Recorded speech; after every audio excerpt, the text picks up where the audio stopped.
Hello,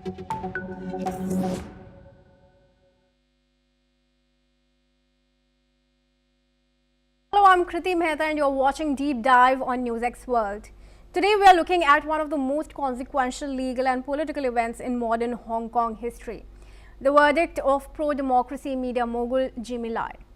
The judgment delivered today, finding him guilty on all counts in his landmark national security trial, is being seen by many as the final definitive stamp on the erosion of freedoms once guaranteed to the city. This is more than a single court case. It is the culmination of a systematic overhaul of Hong Kong's political and legal landscape. To understand the gravity of this verdict, we first must understand the man and the law. Jimmy Lai, now 78, is a rags to riches tycoon, a British citizen and the founder of the fiercely pro-democracy newspaper Apple Daily. His paper was an unyielding critic of the Chinese Communist Party and the Hong Kong government, known for its tabloid style and its strong encouragement of citizens to participate in protests. Lai himself was a visible presence in the 2019 anti-government demonstrations. Lai was arrested in August 2020, 2 months after Beijing imposed the national security law on Hong Kong. This law was a direct response to the massive 2019 protests and criminalized acts of subversion, secession, terrorism, and collusion with foreign forces.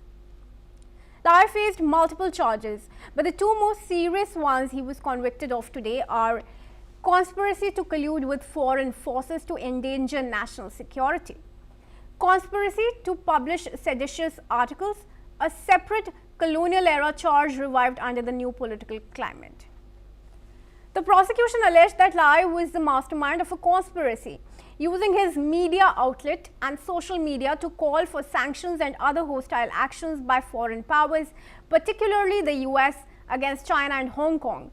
Crucially, the court had to determine if he continued this conduct after the national security law was implemented in June 2020.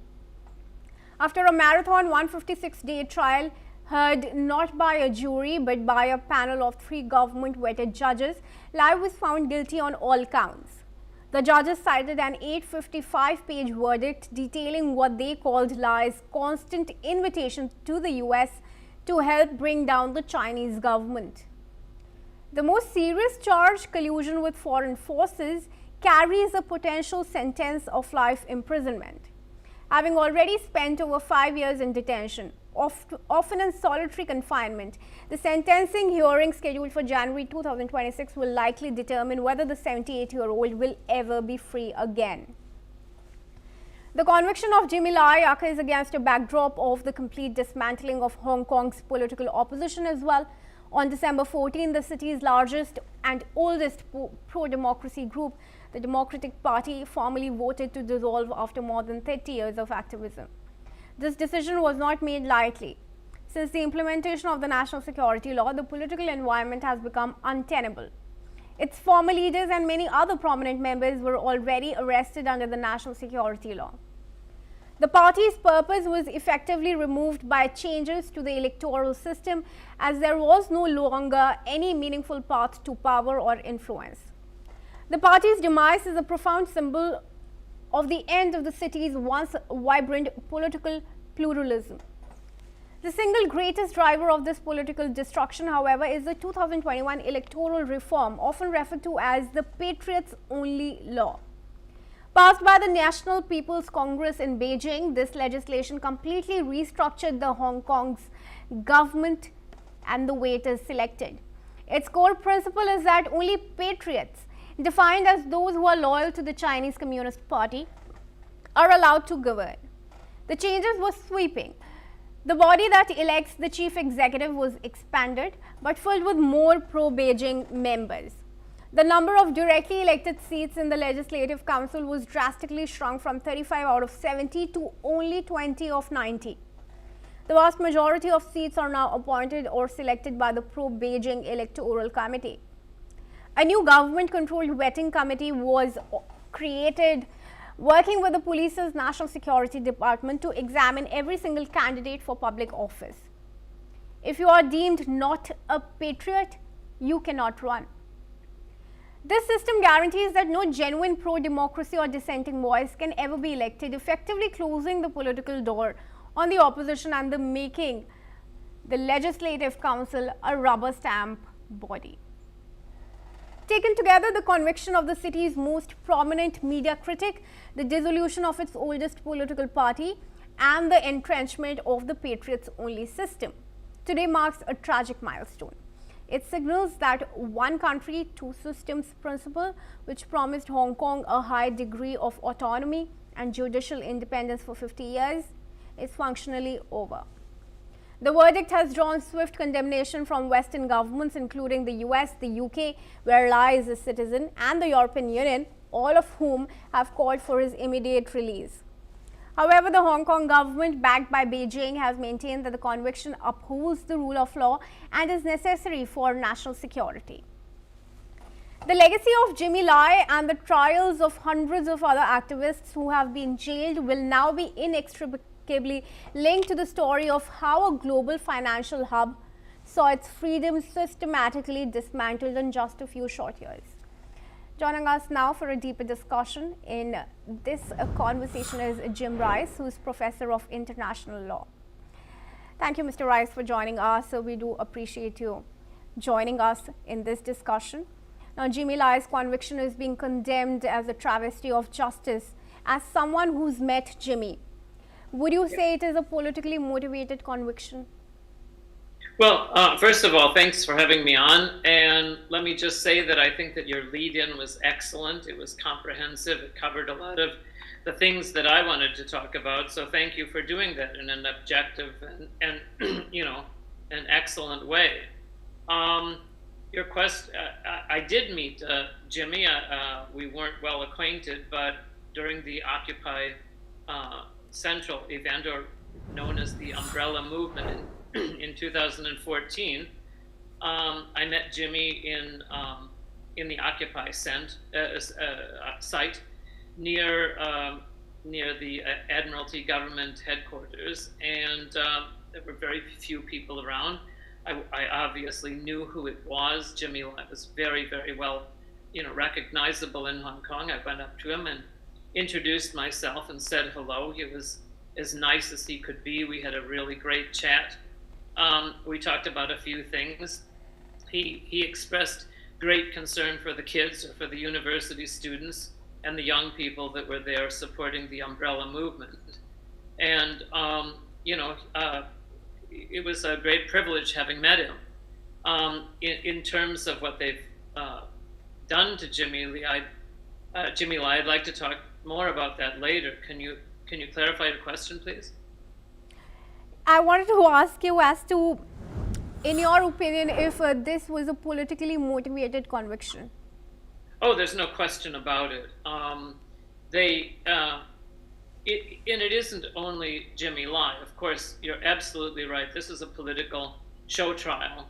And he was prosecuted under completely bogus law that was imposed on the people of Hong Kong on July 1st, 2020. That's when my wife and I decided that we must flee Hong Kong. There was no way. After living there for 28 years, we couldn't live there anymore under that regime.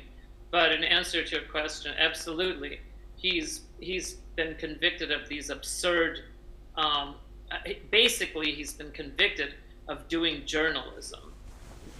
So, as a journalist yourself, and representing NewsX World, and all journalists around the world, I really hope that all journalists express their solidarity with Jimmy during this time.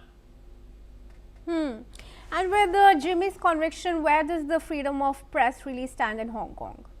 It's dead. It's interesting what happened, having lived there for so long.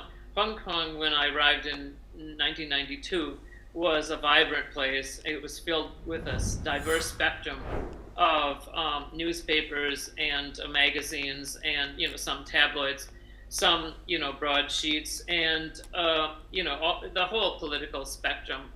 And gradually, after the handover to China in 1997, what happened was the moguls, the billionaires in Hong Kong, were buying up the independent newspapers and basically transforming them into government mouthpieces. But fortunately, Jimmy Lai was there, and his paper was by far and away, Apple Daily, was by far and away the most popular newspaper. And I wouldn't really say that it was a tabloid. I mean, it had a broadsheet format, but it was the paper that people could trust in Hong Kong up until the time that it was shut down in, I think, 2020. And from an international law perspective, does the principle of state sovereignty allow Beijing to unilaterally nullify these treaty organizations? And what mechanism, if any, exists for the international community to legally challenge or sanction this erosion? That's a great question. I'm glad that you brought up the joint declaration in 1984 as a condition for Hong Kong to be handed back to the PRC.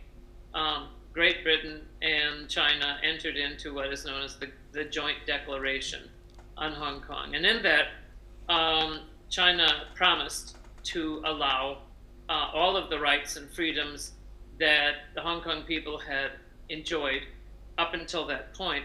They would be allowed to enjoy that for a period of 50 years after the handover in 1997. And at this point, that treaty has been completely and totally broken. All of the promises made by China to Great Britain and to the rest of the world and to the Hong Kong people have been trampled on and violated. In terms of what the rest of the world can do legally under international law, there's very little scope for that because, China is basically doing what they always do. I believe that, before I think several years ago, Hong Kong was rated by Reporters Without Borders, I think at 14th in the world in terms of the top freedom of the press jurisdictions. Now it rests at something like 148. So Hong Kong has gone right to the bottom in terms of freedom of the press. And does the introduction of a parallel national security law system, which includes mechanisms like closed-door trials, special police force, and the use of colonial-era sedition laws, does that create a new permissible category of security law that effectively operates outside the universally accepted standards of judicial independence? Most definitely. Yeah. All of the things, for example, the International Convention on Civil and Political Rights, which is a convention that China has signed and ratified, are completely, ignored and broken by what they're doing now. So, yeah, in answer to that, in answer to your question, the answer is yes. Professor Rice, now the only opposition party in Hong Kong has also voted to dissolve just before Jimmy's conviction. And there's mounting criticism, of course, coming on China that there's no space left for dissent in Hong Kong. This is also evident after the aftermath of the recent Typo complex fire. How do you view that? Well, I'm glad that you mentioned that. Again, your lead-in was excellent, and I'm glad you brought up the Typo fire. As we know, as your viewers probably saw a couple of weeks ago, there was a terrible fire in a very large residential complex of 8 high-rises in the Typo district, and the fire spread very rapidly, and a number of people, I think over 160 people, were killed tragically. And then in response to that, the young people, of their own accord, started to provide, supplies like water and canned goods and clothing and things for the residents that had been, pushed out of their homes, and they began to lay flowers in memory of those individuals who died. And the response by the Hong Kong government was absolutely ham-fisted and unreasonable, because they arrested a certain number of people for spreading false rumors or something. And what the Hong Kong government has done is to wreck civil society. even those young people who would like to come and show support for victims of a tragic fire are being persecuted now under the Hong Kong authorities. All right. Well, I'm running short on time, unfortunately, but thank you very much, Professor Rice, for joining us in Could this I just discussion. say one more thing? Please go on. Real quick. Yeah, In sure. addition to Jimmy Lai being detained for all this time, I'd like to have a quick response to Joshua Wong, a former student, and my friend and my colleague Benny Tai, who have been in jail all of this time. The world needs to be listening to their plight as well. Thank you very much. For sure. Thank you for giving that message for our viewers. I'm sure it will be taken note of. Professor Rice, thanks again for joining us in this discussion. We appreciate you taking time out to speak to us. And viewers, with that, it's a wrap on this episode of Deep Dive. Stay tuned to NewsX World for all major international news and updates and discussions.